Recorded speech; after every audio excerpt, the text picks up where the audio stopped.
Okay. Okay, so our lecture once again is team management. So what do you think is the importance of team management? Kunwari mag-start tayo ng isang group or agency sa ating freelancing business. So sinong may idea or ano ba yung naiisip nyo if you heard the word team management? Wala. Sir, ano ba sir? Diyan sa likod. What do you think? Any idea pag anong idea niyo if you heard the word team management? Pag-manage ng team? Coordination, yes. What else? Ano pa?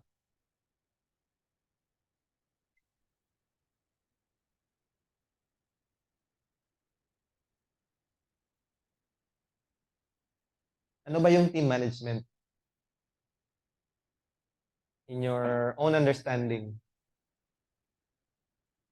Siguro naka-train na kayo ng mga ganitong klaseng seminars or naka-attend na kayo ng mga seminars about team management. So, ano ba yung team management para sa inyo?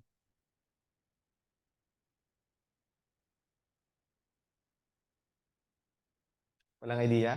Okay. So, team management refers to actions, strategies, methods that brings a group of people together to work effectively as a team, a team and achieve a common goal. So there are many tasks that require multiple people. So teams are an essential building block to productivity. So what does it mean? So you need to manage your own if you are a team leader, so you should have good team management skills so that magiging productive yung team mo. So, you will know the skills or ano ba yung mga dapat tandaan o ano ba yung dapat i-consider to be a good team leader. So, yun yung ibig sabihin ng team management so that you can disseminate jobs to your or workloads to your teammates or yung mga members ng group mo. So, para magiging effective and efficient and productive yung result. Kasi minsan, when you are starting a business, so hindi naman siguro makakaya niya ng isang tao, di ba? So yung tinatawag nating one-man band. So sa isang business or isang agency, meron talaga iba't ibang task na kanya and then merong iba't ibang tao na may kanya-kanyang expertise. If you have different clients and different tasks, so if you are a team leader, you should know what are the strengths of your members so that you can disseminate the task efficiently para mas maging productive yung output, mas madaling matapos. So yun yung effective team management. Okay, so why is team management important? Who can read the first one? Sige, sir. Nagabasa naman ka, sir. Ikaw, sir.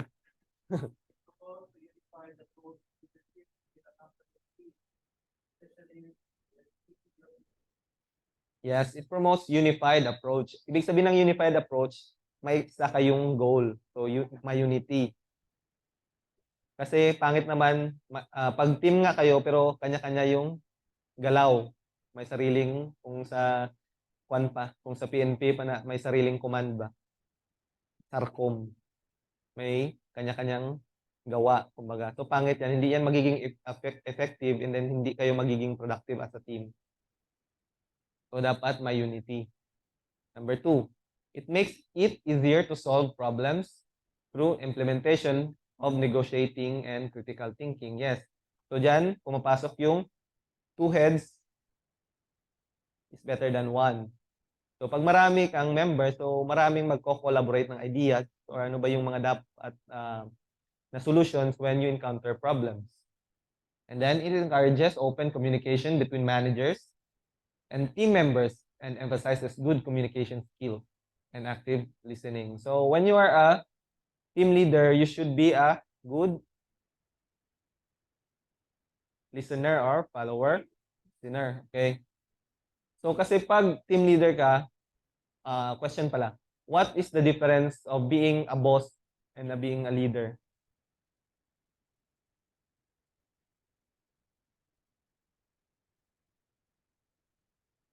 Ang boss, nag-autos lang. Ano pa? Ang leader kay galid. Anong pinagkaiba?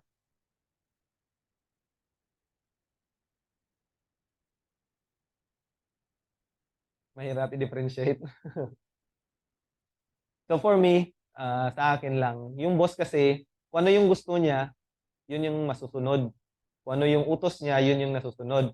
But a good leader is, dapat marunong ka makinig. Kung ano yung mga idea.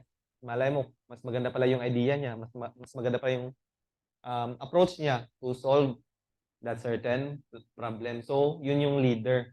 Nakikinig siya. And then he leads his team with unity. So, ganun yung pagiging good leader.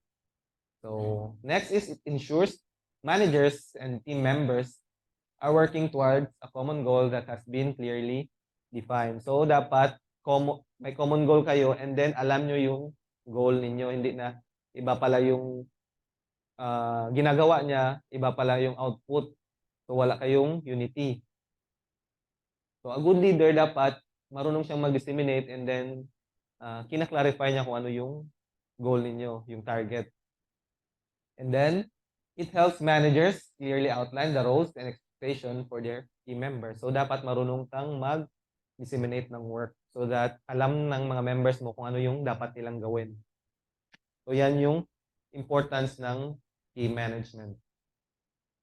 Okay, so next, understanding the importance of team management and working to develop your team management skills can help you be the most effective leader as possible. So, merong minsan, di ba, merong mga seminars in team management sa mga aspiring o gusto maging team leaders or managers.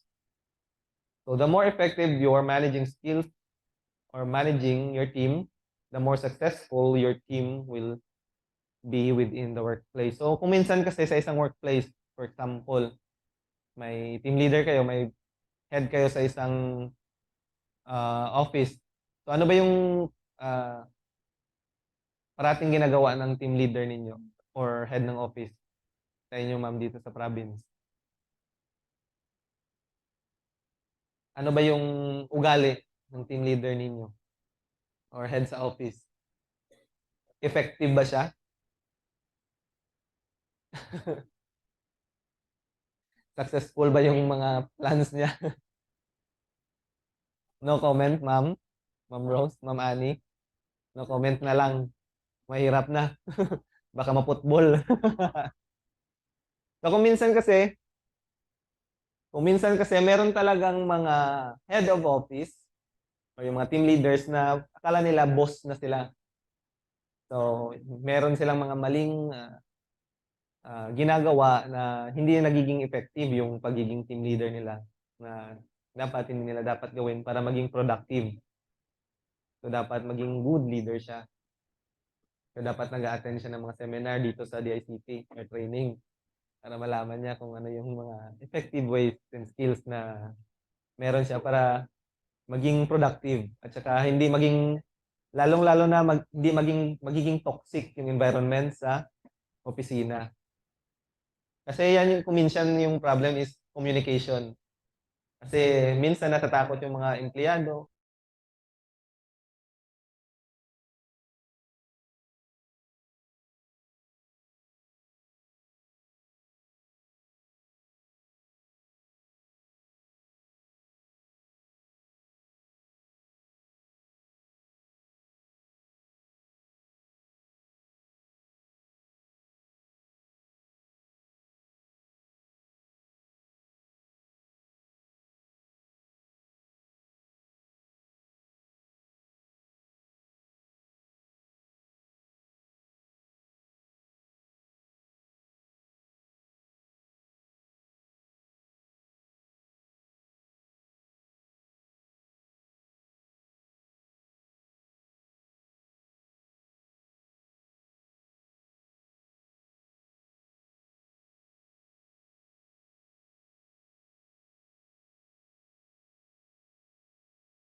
ng kanyang team.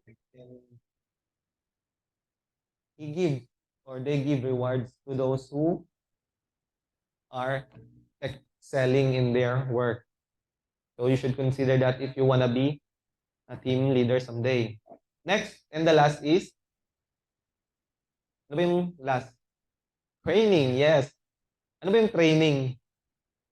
Kagaya nito. Ano yung training? So it is important so that you can upskill your members. So let them go in training para karoon naman sila ng bagong skills and knowledge para mas marami kayong um, or mas maganda magiging mas productive pa yung team members ninyo. So yun yung mga meaning ng tips or yung 8 pillars ng team management. So i-elaborate pa natin. So communication, who can read?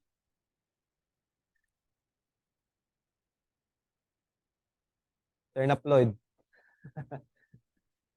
please read.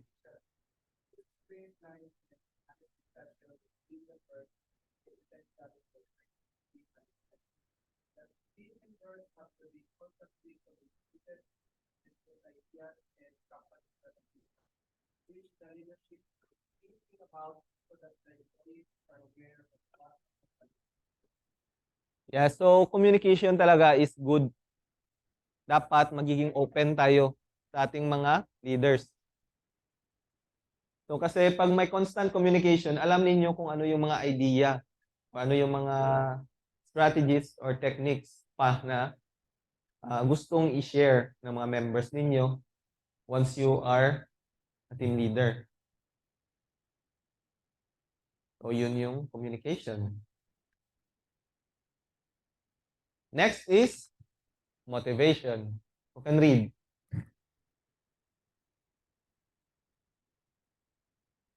Dito sa likod. Hindi nyo makita, ma'am? Sige, ma'am, please read.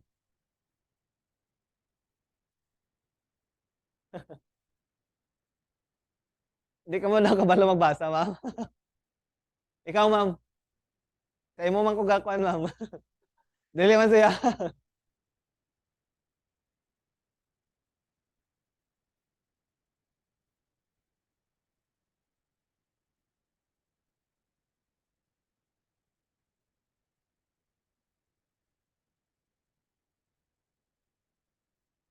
So yes, motivation is very important. So that mapupush mo yung mga members in their full capacity. So motivate them as much as possible para ganahan silang magtrabaho or ganahan silang gawin yung mga task nila. And then, positive dapat yung approach, hindi yung puro na lang galit. O bakit sana yung ganito, ganyan? Bakit ang bagal mo? Anong gusto mo? Sipahin kita? Sa labas? Diba? Gusto mo ilipat kita ng department doon sa janitorial department? So, minsan kasi meron talagang mga team leader na ganun. So, hindi na may iwasan. So, you now know what is important if you are to be a good team leader someday. So, alam nyo na. But if you are a member as of now, so tiis-tiis lang. May araw din yan sila. Joke lang. So, meron talaga yan. Kasi minsan naman, God has His own ways. Di ba? Hindi naman bulag yung ating Panginoon. So, He rewards us also if we are doing good. Okay, next is feedback. So, can read. Sarap. Ma'am Ani. Maskin may ubo ka pa, ma'am, hindi ka consider. Hindi mo kabalo mabasa, ma'am. Yay ka.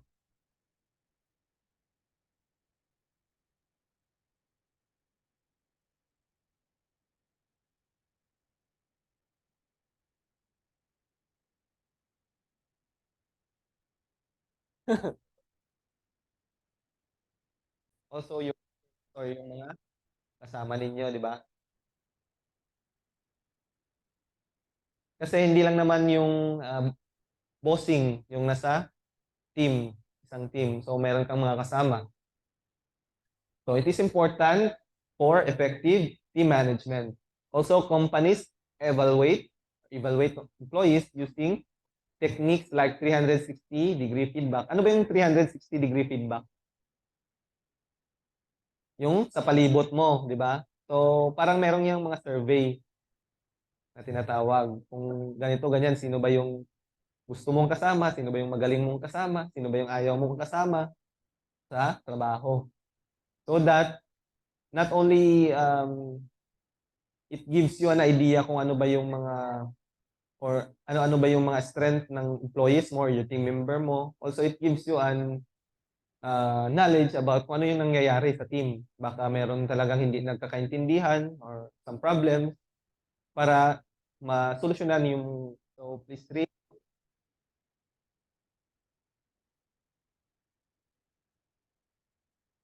read ma'am.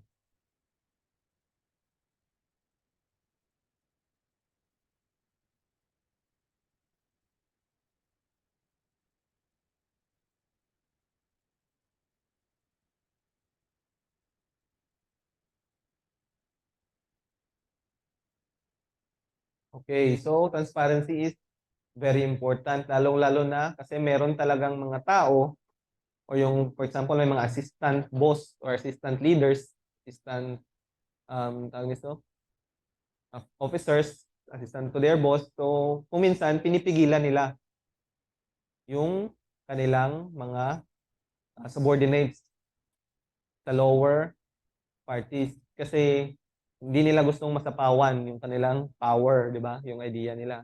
So, dapat transparent tayo. So, uh, sa umpisa sa pinakamababang posisyon, patungo sa pinakataas. So, dapat pwede tayong pumunta or pwede tayong magsabi kung ano yung mga ideas natin, kung meron or meron bang mga wrong practices. For example, merong gumagawa ng illegal sa ating office. So may mga kababalaghan, di ba? So hindi naman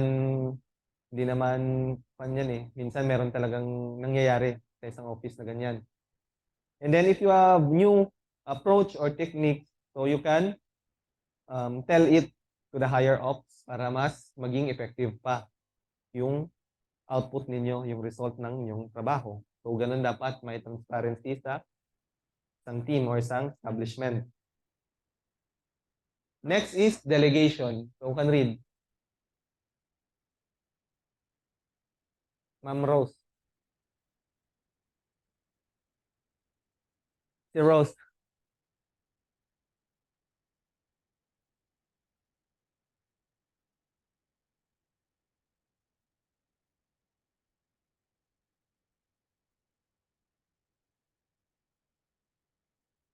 Okay, so delegation. So, an effective team management ensures a team leader uses delegation of authority. So, hindi lang work. So, dapat marunong ka mag-delegate ng authority kung sino ba yung assigned sa mga task. Sino ba yung, kumbaga pa, sa isang company kasi or isang organization, meron talagang, kumbaga pa, malawak or marami siyang mga employees. So uh, you should know how to delegate authority. And then, yung workload to your members. So, dapat marunong ka. Alam mo yung mga advantage nila, alam mo yung mga strengths and skill set ng bawat isa so that you can be effective and then your work will be efficient. So, ganun yung delegation. Next is flexibility. So, you can read. Sir.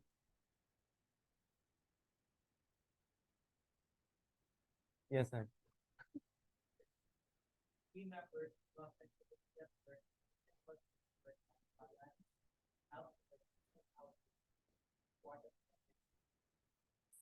Okay, so dapat flexible din tayo. So, meron kasi sometimes sa isang team, meron talagang isang flexible na member or dalawa or whatever na kaya yung mga different kinds of work. So, you should know how to optimize that para mas magiging efficient yung output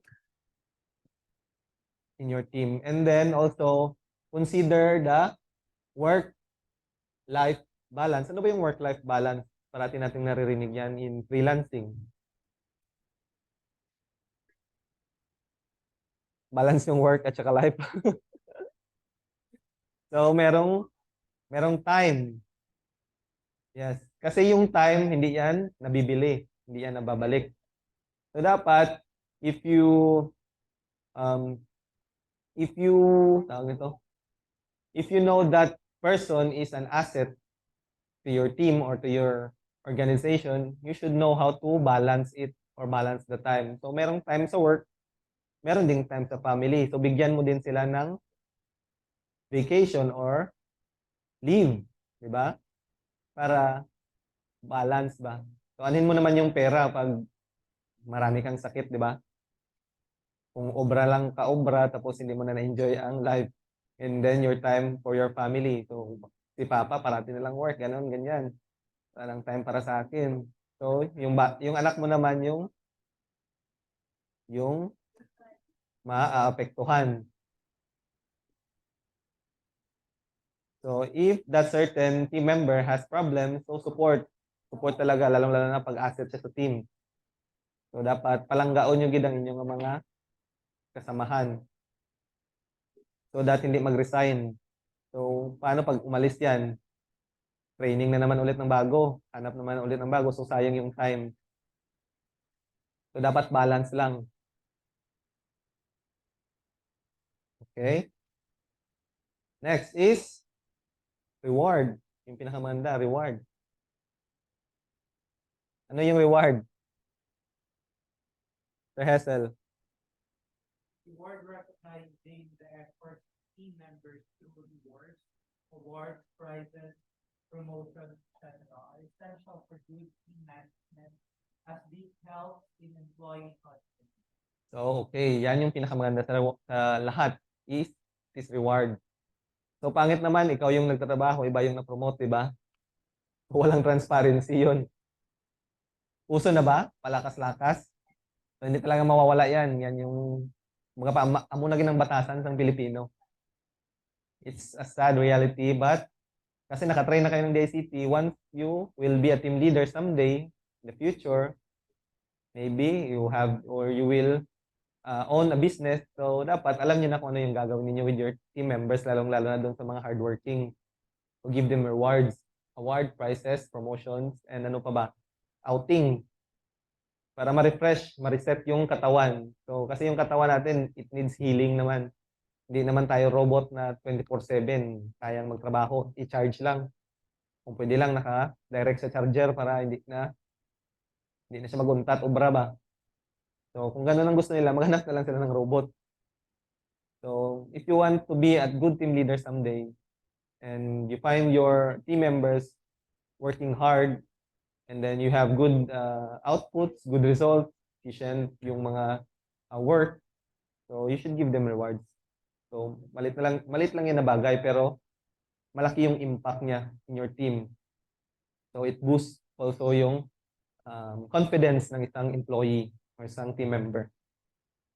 And lastly, it is, what is that?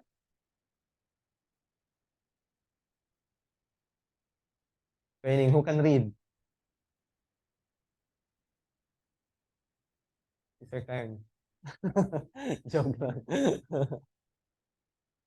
Sige, sir. Ano lang, sir?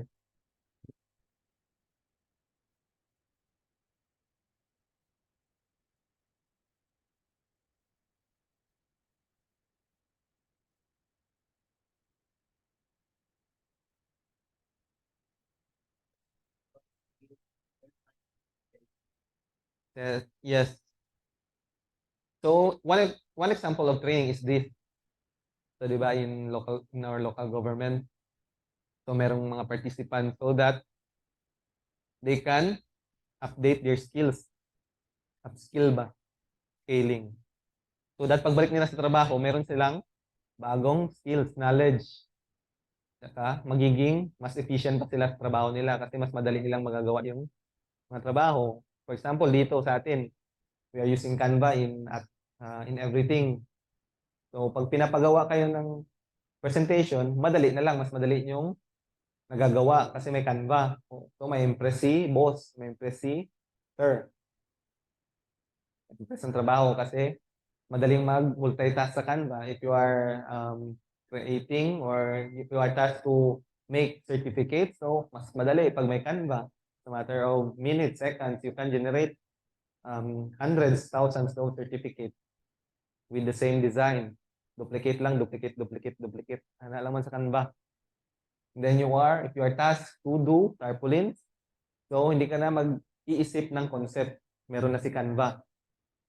So, madami pang pwedeng gawin. So, the possibility are endless pag marunong ka mag-explore sa Canva. So, ito yung example ng training. So, key advantages of team management. So, there are a lot of advantages of a properly managed team. Ano yung mga advantage?